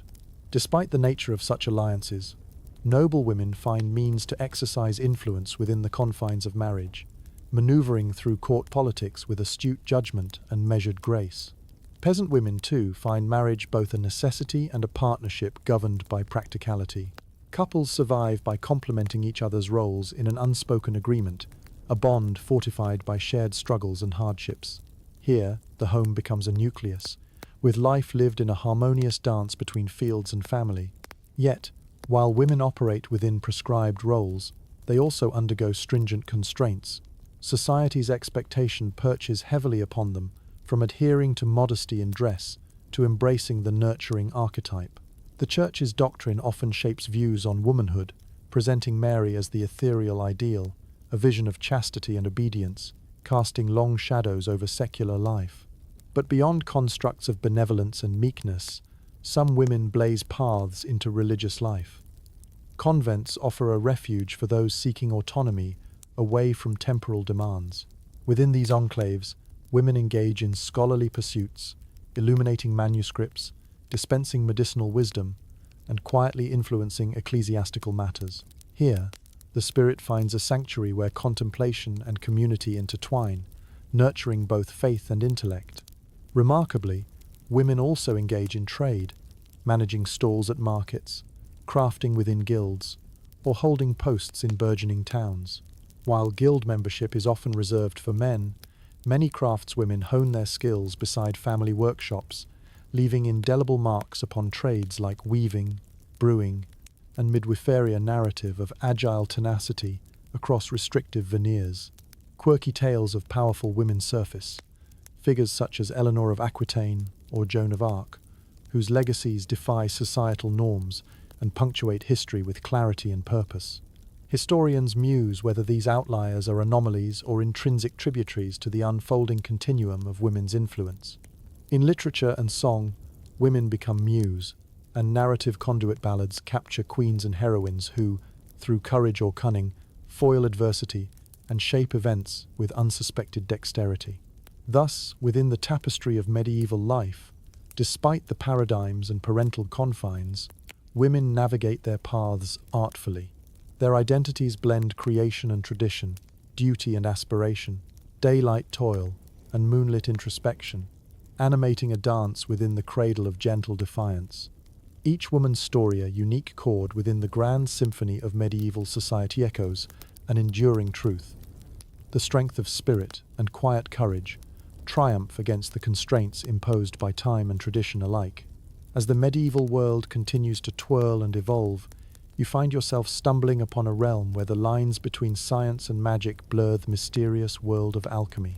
Picture a dimly lit chamber where flickering candlelight reflects off curious glassware filled with substances of every hue, creating constellations of color within this sanctuary of transformation. Welcome to a place of relentless pursuit, where alchemy holds court, a domain of wonder, where ambition, mystery, and pseudoscience intertwine like strands of spun wizardry. In this clandestine world, alchemists strive to comprehend nature's secrets in ways that exist beyond the era's conventional wisdom. Feel the weight of expectation and awe in a room filled with the sharp scent of sulfur and the welcome warmth from crucibles glowing with exothermic reactions. Alchemists, a peculiar blend of scholar, mystic, and chemist Thaba dreams of transmuting base metals into gold, seeking the philosopher's stone, and pursuing the elixir of life, promising eternal youth. These pursuits within purpose-built laboratories attract nobles desiring wealth and healing, along with aromatic dreams temporarily held within retorts and alembics. Imagine the rapture of witnessing a transmutation, where metallic hues blend expectantly, a divine symbol, unfair-hauled into physical form. Yet, what do these transformations truly signify, a reversal of fortune or philosophical awakening? Historians still debate whether they represent misguided esotericism or nascent scientific inquiry. Alchemy's allure is woven into its esoteric language, cryptic texts shielding its discoveries like vibrant tomes, penned to conceal and reveal in equal measure. The lore binds practitioners into a secretive guild, where arcane symbols confound the uninitiated and provoke whispers among the learned elite, effortlessly combining past philosophy with experiments as bold as they are speculative. This blending of artistry and mysticism extends beyond the physical. Alchemy's mission encompasses spiritual transformation, reflecting both external and internal metamorphoses. Mind, matter, and spirit touch in transcendent continuity, echoing philosophical principles that transcend accepted boundaries. Under this philosophy, the transmutation of materials mirrors the transformation of the alchemist's inner self, gold's purity, symbolic of the seeker's ultimate enlightenment. Within this arcane lattice, both grandeur and mishap reside. Alchemy, at odds with contemporary church doctrine, plays tantalizing games with the unknown, yet often results in dramatic failures marked by unforeseen explosions and charred crucibles lining the hallways of posterity. The unyielding zeal of alchemy's fervor manifests itself in unpredictable and, at times, comically disastrous experiments, accentuated by the lingering aroma of singed eyebrows. Yet beneath the chaos of such failures lies the seed of genuine discovery. Each failed experiment carves a path towards what later generations would formalize as chemistry. The elements, distilled from mystical roots, become constituents of enduring inquiry, eventually redefining the realm of science altogether. Alchemy's practitioners remain ever-curious scientists and dreamers, poets of the unknown who, through experimentation and self-reflection, lay the groundwork for discoveries yet unborn. Some leave their mark on the era, inspiring philosophical discourse and pushing the boundaries of medieval thought, which, in time, would bloom into the flowering branches of the Renaissance. As the embers of the alchemical flame flicker within this sanctuary, you learn a lesson timeless and profound, transcending science and philosophy. The enduring human spirit to question, to seek, and perpetuate imagination's vibrant resonance. Alchemy, with its mystical allure and transformative quixotry, thus captures the essence of humanity's desire to conquer its limitations, imbuing history with dreams of what might one day be reminder, luminous across time's reflective tapestry. As the spiral of medieval life swirls onward, you arrive at a cornerstone of enduring influence and aspiration, the realm of education and knowledge transmission. Imagine stepping into the hallowed halls of a monastic library, where the air is thick with the scent of aged parchment and ink, and the quiet is punctuated only by the soft rustle of turning pages. Welcome to a place where knowledge, though rare and precious, provides a beacon of enlightenment amid the era's uncertainties. The medieval era is defined by a paradoxical relationship with knowledge, revered yet restricted, cherished yet elusive. While only a small fraction of the population is literate, education is an esteemed pursuit, reserved primarily for the clergy and aristocracy. Latin serves as the lingua franca of learning, binding disparate corners of the continent in a shared scholarly language. Historians still muse over whether this limitation fortified or fractured broader societal intellect. Within cloisters and cathedrals, diligent monks and nuns illuminate manuscripts with meticulous care, each page a labor of devotion and artistry. These scriptoriums pulse with quiet dedication, preserving texts that span religious doctrine, classical philosophy, and fledgling scientific inquiry. Imagine the nimble hands, copying intricate letters and colorful embellishments into margins, where verdant borders hold legends alive humanity's checklist against the ravages of time. Universities, nascent but burgeoning institutions, become centers of medieval intellectualism. Places like Bologna, Paris, and Oxford draw students with aspirations toward law, medicine, and theology. The curriculum is formalized, and debates flourish across stone-walled classrooms, spreading ideas via dialogue and dialectica, shared discourse that molds future thinkers, philosophers, and leaders. In the absence of modern libraries, books transcend mere possessions. They are treasures guarded jealously, chained to lecterns within echoing corridors. To be granted access is a privilege, each volume representing an invaluable source of wisdom, bound in leather and embossed in gilt. The careful art of bookmaking from writing to binding stands as a communal rite and a testament to the dedication of scholastic artisans. Outside these centers of elite learning, oral tradition remains a powerful vehicle for knowledge transmission. Elders pass on practical skills and wisdom through stories, proverbs, and hands-on mentorship. Such methods ensure survival and continuity amidst agrarian societies, their lessons echoing in the fields and workshops, offering guidance where ink and vellum cannot penetrate.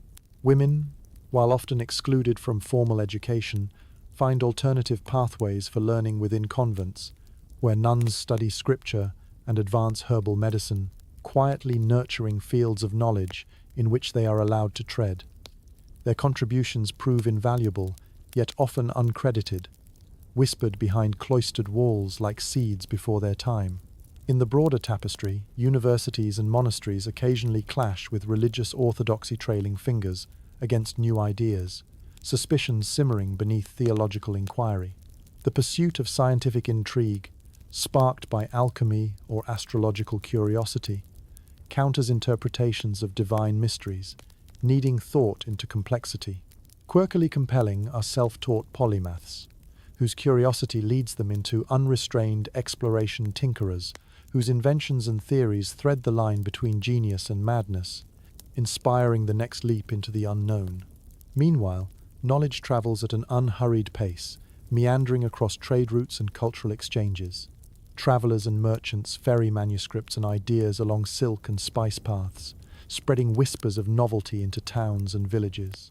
Each cross-cultural interaction drizzles new concepts into the collective consciousness fragments of discovery that reflect humanity's inexorable yearning to understand and progress.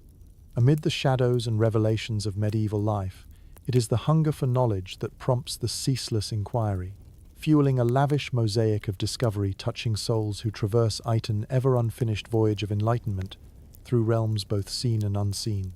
Thus, as you exit this restful monastery, steps ticking reverberations against cool stone, You carry newfound appreciation of the rhythms of schooling, chronicled wisdom, and their resplendent glow-lighting, humanity's shared narrative.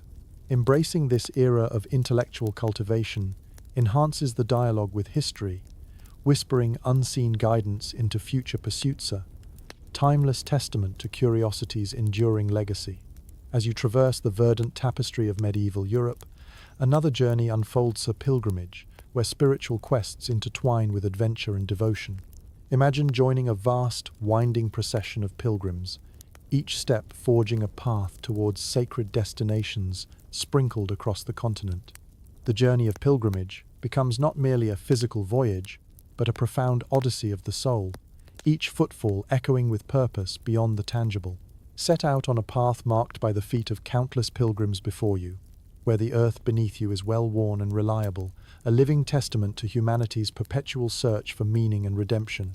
The road to these sanctified places is often as spiritually significant as the holy destinations themselves, whether Canterbury, Santiago de Compostela, or Rome. Historically linked by faith and law, these paths unite people from diverse walks of life, each seeking solace, healing, or absolution in pursuit of divine grace. Feel the excitement in the air as you begin this pious excursion, the subtle rustling of robes mingling with the creak of wooden crosses, leaning against shoulders bowed with humility, yet infused with hopeful anticipation. The journey is both communal and solitary, a chance to engage with fellow travelers through shared stories and silent reflection. Along the Camino, the landscape unfurls in patches of untouched nature and clustered dwellings, each vista steeped in the quiet mystery of history. The path is lined with shrines and chapels, waypoints of contemplation and prayer, offering respite from the physical demands of travel and the often tumultuous emotions held within. In these sacred pauses, the prayers of many hang in the air, adding layers to the spiritual resonance that envelops you. As a pilgrim, you navigate the complexities of pilgrimage with a dual awareness, immersed in the physical discomforts of the road and embraced by the spiritual community that supports individuals in their sacred quest. With provisions packed into a simple bag, you rely on the kindness of strangers along the path, trusting in the hospitality and generosity that bridges the distance between secular life and religious aspirations. However, the journey is not without its perils. Bandits haunt the edges of remote trails, seeking the wealth or relics carried by those on holy missions. Nature itself poses challenges. Rivers swell unexpectedly, mountains rise sternly against the horizon, compelling you to summon your resolve. Each obstacle, a reminder of human vulnerability, is absorbed into the personal transformation inherent in every inch of the journey. The array of characters you meet paints a vibrant mosaic, from the penitential pilgrims walking barefoot to noblemen of means, each step uniting them towards a common purpose. Debates erupt amongst learned travelers, sharing scripture and law, as itinerant priests offer guidance grounded in both experience and dogma. These shared moments foster deep friendships, much like the fraying pages of a cherished missal, safeguarded from storm and tempest. Historians ponder whether the pilgrimage serves to reinforce social hierarchies or demolish them through shared piety and humility over sacred terrain. What remains significant is the leveling presence of faith, capable of washing away temporal distinctions under the gaze of eternity.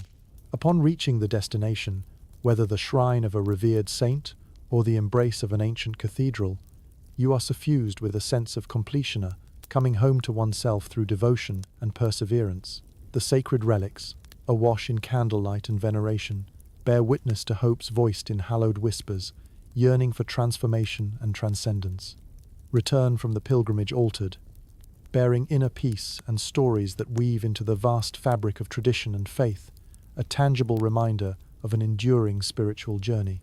The path forged by pilgrims, footsteps marking the holy routes trod by saints, continues into the canvas of future generations, echoing the reverent pilgrimage onward, each step a testament to life's elegant filigree between earthly and celestial realms. As the echoes of sacred journeys slowly fade, you find yourself amidst the bustling crossroads of medieval cities and their dynamic trade networks. Picture the morning scene in a vibrant medieval market square, teeming with activity as vendors set up stalls and the first rays of sunlight glint off cobblestones. Welcome to a world energized by commerce and exchange, where diversity flourishes beneath the banners of diplomacy and determination. The medieval city pulses with life as it awakens, its streets filled with a kaleidoscope of people, each with stories intertwined with transactions and trade. Citizens and foreigners alike mingle, united by the shared language of commerce. The air is thick with the mingled aromas of spices, fresh produce, and the ever-present scent of opportunity, a living testament to human enterprise that defies borders and barriers. Trade networks stretch like a web across the known world, connecting diverse regions in a vibrant tapestry of economic and cultural interaction. Picture merchants traversing these routes, laden with goods from the treasures of the East, like silk and spices, to the exquisite craftsmanship of European artisans plying their tapestries and metalwork. Each port, each caravan stop, and each meeting place becomes a node in this intricate map of exchange. As a traveller of these historic lanes, you walk among merchandise from distant lands. Venetian glass glistens next to Flemish textiles, while the sweet strains of honeyed wine and exotic scents of incense cradle the air.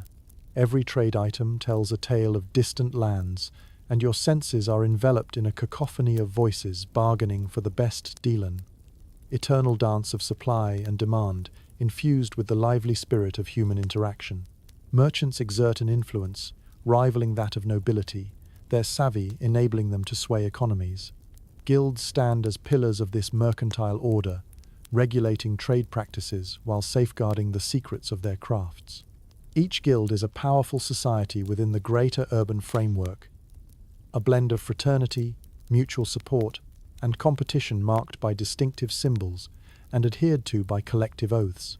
Historians continue to debate whether this burgeoning trade network birthed the seeds for modern capitalism or represented merely the heightened apex of barter and allegiance. However, the cities and interconnected environments they foster undeniably catalyze the full bloom of urban expansion.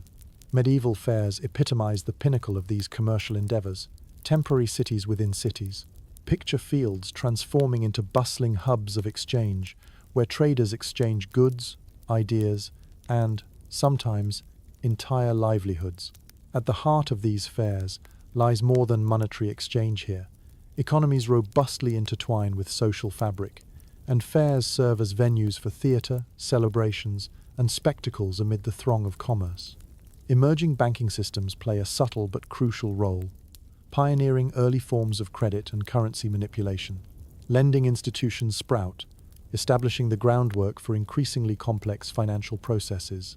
These institutions enable safer, more reliable trade, transcending previous limitations, and offering stability amidst the financial flux. Beyond the market's edges, the architectural splendor of medieval cities speaks to prosperity and aspiration. Towering cathedrals and fortified walls stand testament to the ambitions of both secular and religious influences competing for prominence. Each stone tells a story etched by ambition, innovation, and the desire for eternal legacy. Navigating these cosmopolitan hubs, you witness cultural exchanges that transcend language, a silent symphony where different customs, traditions, and inventions meet.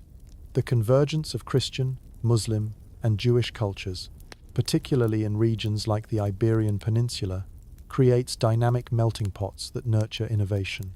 As dusk tiptoes in, painting the skyline in shades of twilight, the city's heartbeat hums beneath lantern light, street life trickling through silken alleys.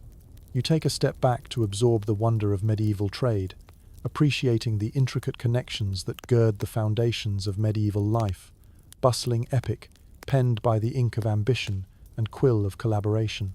The journey through these trading hubs unveils more than material wealth. It unfurls a lifetime of richly interwoven stories, echoing how commerce shapes nations and defines human potential. As the medieval canvas unfolds, every bustling market stall, every loaded ship, and every bartered item whispers past triumphs and future inspirations, crafting an evolving narrative ripe with possibility amidst the persistent hum of history. As the rhythmic pulse of trade and commerce ebbs away, the intricate tapestry of medieval landmarks and architectural marvels unfurls before you, each site a testament to the era's ambitions and innovations. Picture the soaring silhouette of a cathedral against the sky, its spires stretching heavenward, or the sturdy fortifications of a castle, a sentinel standing guard over a bustling town. Welcome to a world where stone and spirit unite, creating monuments that echo long into the corridors of time. Medieval architecture presents itself as both function and form, a living reflection of the societal values that shaped it. Each structure bears witness to the duality of medieval existence, both the grandeur of divine aspiration and the pragmatic need for defense. Imagine walking through the cool, shadowed nave of a cathedral, your footsteps muted by the echoing vaults, where every stone is laid with reverence, each arch carefully engineered to lift the gaze towards celestial heights. Cathedrals are more than places of worship. They are textbooks of faith, swathes of stained glass, telling sacred stories illuminated by sunlight, woven into tapestries of color. Gothic architecture, with its pointed arches and intricate stonework, dominates the skyline, defying gravity with flying buttresses and ribbed vaults. Craftsmanship thus transforms engineering into art, translating piety into structural form. As light spills through rose windows, the vivid tableau cast heavenly narratives upon the faithful gathered below. Each cathedral stands as a nexus of spiritual and community life, its bells marking time with ceaseless regularity, their toll resonating across human endeavors. Outside the cathedral walls, the medieval castle rises, a robust reminder of the era's feudal complexities and ever-present threats. The castle serves a dual role as fortress and residence, its towers and battlements etched by watchful eyes, ever prepared for conflict.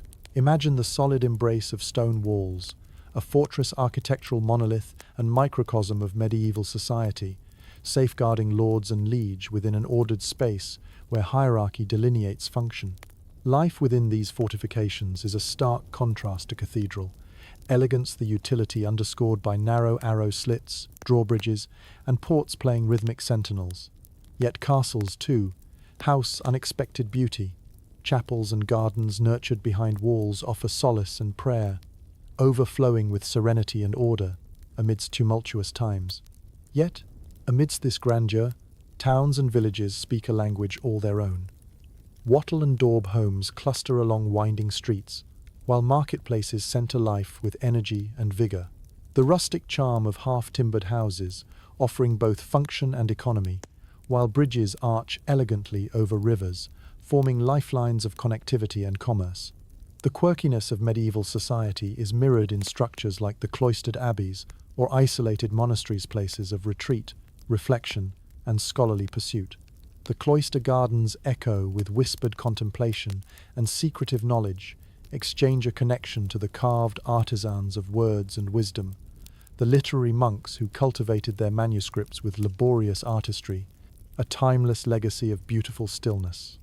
In the ever-evolving landscape, historians debate whether innovations in architectural techniques spurred broader economic prosperity or vice versa.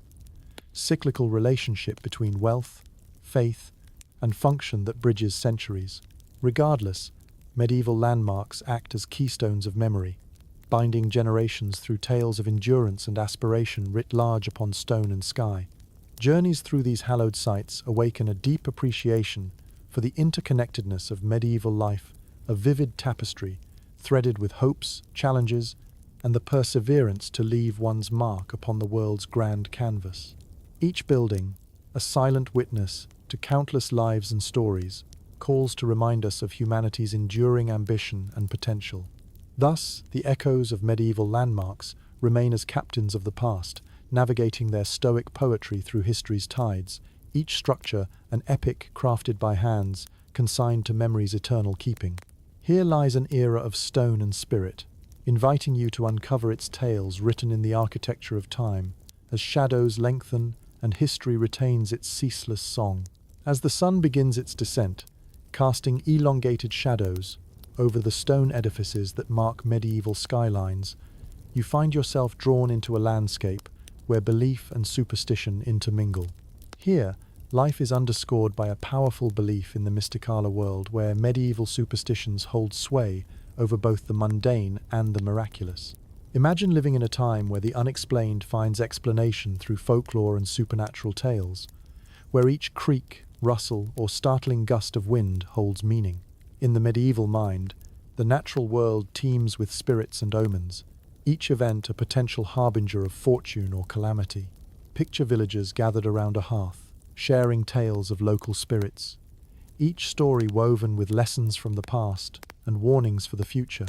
Superstitions permeate everyday life, impacting decisions in ways surprising to modern perspectives. The phases of the moon dictate planting and harvesting, thought to influence the fortunes of crops as much as sunlight and rain. Animal behavior, too, is scrutinized for signs. Black cats are seen as omens of bad luck, while the flight patterns of birds could prescribe impending events. Your senses become attuned to the subtle signals of the natural world, a language of signs and portents that offer guidance in a universe reluctant to yield its secrets. Amulets and charms play a critical role, fashioned from metal, stone, or humble herbs. These talismans hang from necks or are tucked beneath garments, offering protection against malevolent forces and illness. Healing practices often merge with the mystical, as herbal remedies are coupled with chants and incantations to drive away sickness, believed to stem from both physical and spiritual origins. Historians still debate whether this mystical blend facilitated healing through placebo or fostered psychological comfort. The medieval architecture of belief extends to the skies, where the night is alive with celestial wonders holding divine insights. Astrologers study the heavens, interpreting planetary alignments to forecast the fate of individuals and entire kingdoms. The position of the stars is believed to shape destinies, with celestial advice often sought before critical decisions. The heavens become a vast canvas where cosmic influences are woven into the intricate tapestries of human lives. Yet, amid these beliefs, tensions simmer with religious orthodoxy, as the Church often condemns certain superstitions as heretical echoes of paganism. The line between orthodox faith and local belief blurs, reflecting a complicated relationship between institutional religion and grassroots customs. Local clergy sometimes turn a blind eye to certain practices, understanding their deep-rooted place within the community fabric. In bustling marketplaces or secluded homesteads, local wise women and cunning men serve as keepers of old lore, offering counsel rooted in a mix of practical knowledge and magic. They walk a fine line of trust, providing solutions to ailments of both the body and the spirit through potions, poultices, and whispered spells. This duality of healer and sorcerer blurs boundaries as news spreads of their practices harbor curiosity and, on occasion, suspicion. The notion of demons and witches forms an undercurrent, persistent yet shadowy. Whispers of witchery reach across village corners, creating narratives steeped in suspicion and fear, where perceived transgressions or misfortunes find explanation in accusations that may end in persecution. As you journey through this mystical landscape, the pervasive influence of superstition sketches itself upon the medieval psyche, every interaction, expectation, and outcome tinged with the supernatural's subtle undertow. Among intricately carved chapels and charming cottages, the spirits of nature and the whispers of ancestors offer a living connection to an unseen world.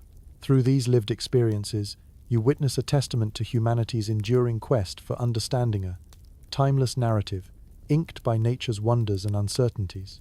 Here, enveloped within superstition's embrace, the medieval world reflects both the comfort and challenge of mysteria, contemplation of faith, nature, and destiny that spirals across time's unceasing dance. As you reflect on these tales whispered through the ages, you realize how belief, even in its most mysterious forms, shapes the medieval story in profound and lasting ways.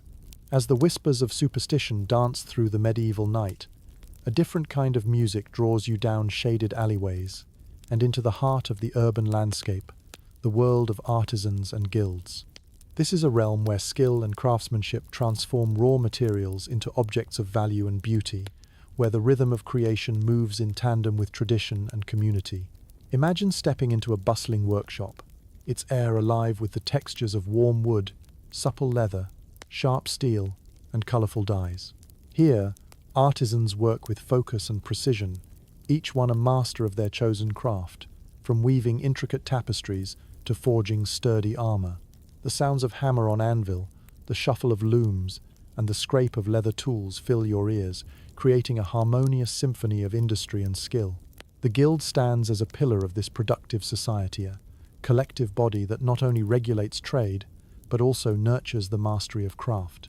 Each guild represents a particular vocation, be it blacksmithing, weaving, or goldsmithing, and serves as a gatekeeper to quality and fair practice. Membership is a mark of prestige and trust, granted to those who have diligently honed their skills and proved their mettle through rigorous apprenticeship. As an apprentice, you embark on a journey not unlike a knight's path, your years spent learning under the meticulous eye of a master craftsman. Imagine the slow accumulation of skills, where each task, no matter how menial, builds towards the craftsmanship that marks you as a journeyman.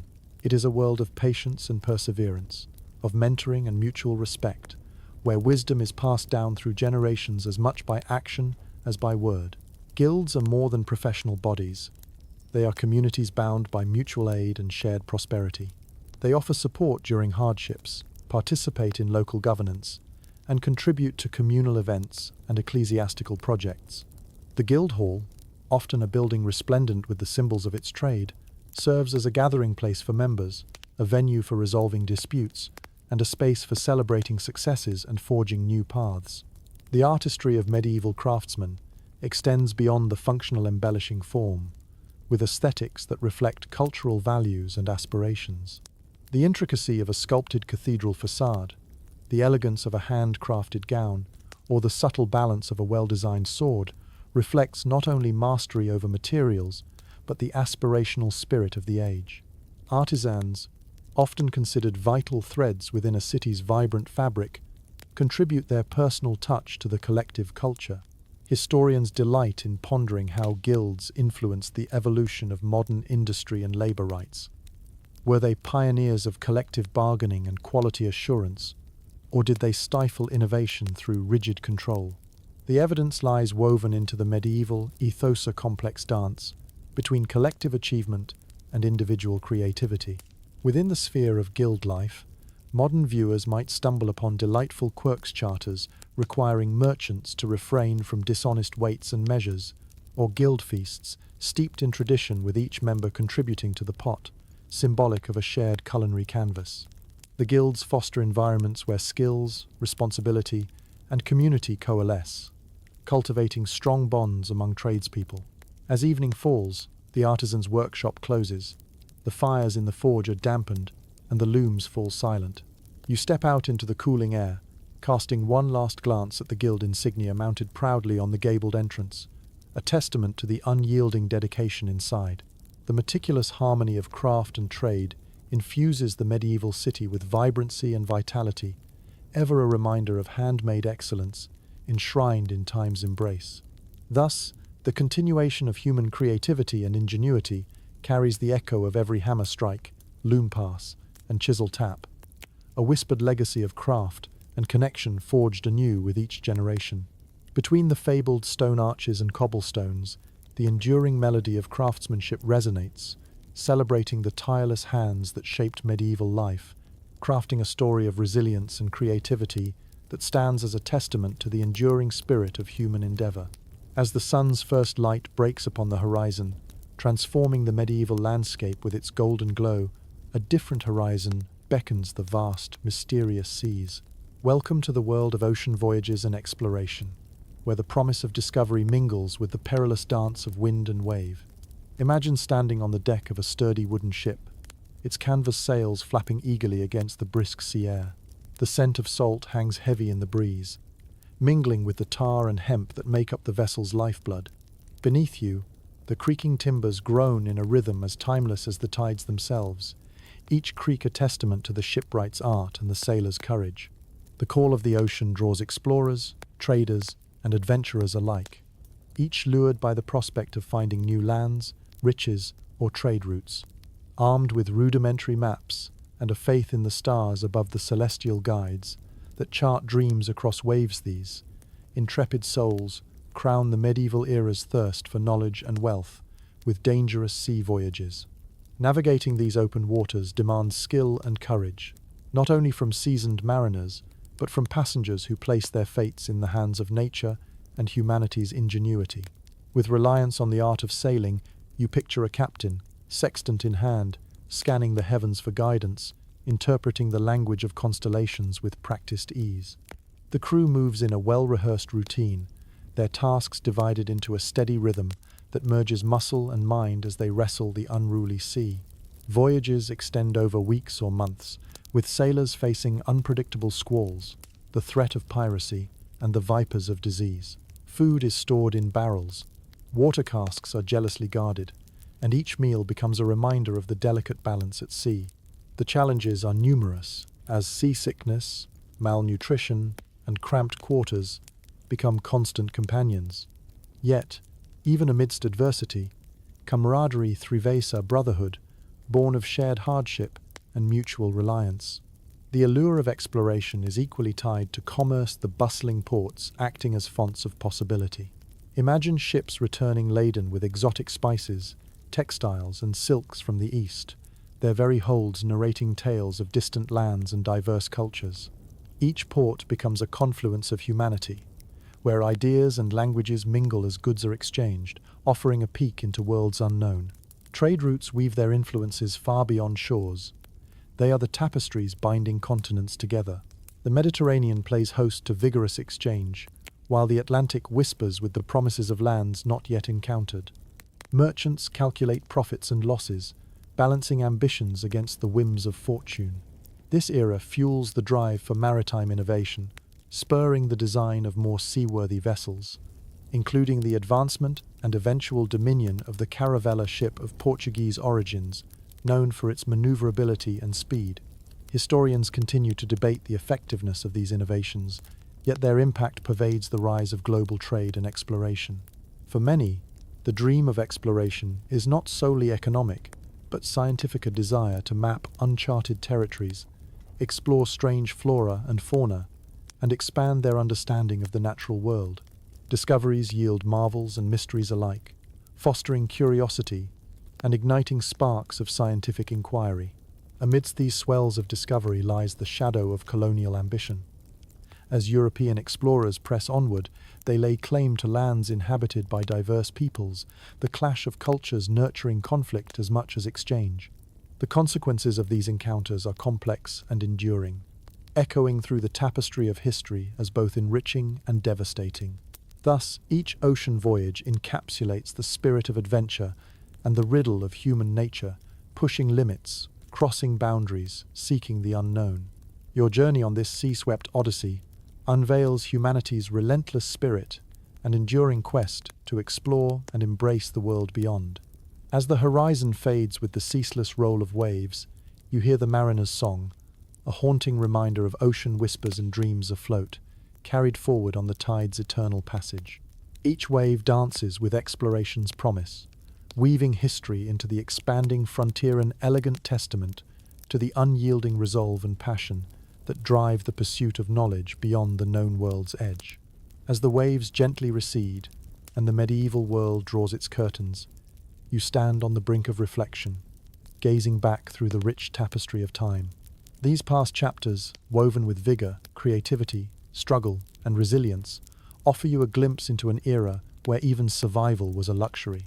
It is here, at the crossroads of the medieval narrative, that you begin to appreciate the human spirit's tenacity and adaptation across centuries. Picture the cobblestone streets you've traversed, the vibrant marketplaces and cloistered convents where life's passions and challenges come alive.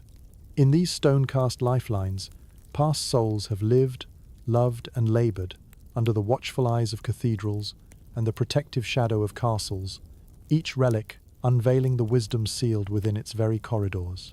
Reflecting upon the intricate accounts of medieval society, from the brutal honesty of its battles to the gentle musings of its troubadours, you recognize the complexity of a life neither simple nor singular. Here is a world where tensions between faith and reason, poverty and plenty, tradition and innovation have charted a unique course, engendering a legacy that still whispers across time and distance. In this storied realm, the unsettling spectre of the plague finds its counterbalance in the era's unfathomable courage, inspiring collective hope against forces unseen. The vivid layers of social hierarchy scribble narratives of constraint and potential, challenging life's protagonists to forge paths amidst rigid structure, redefining possibilities with each forged alliance and bold foray into new beginnings.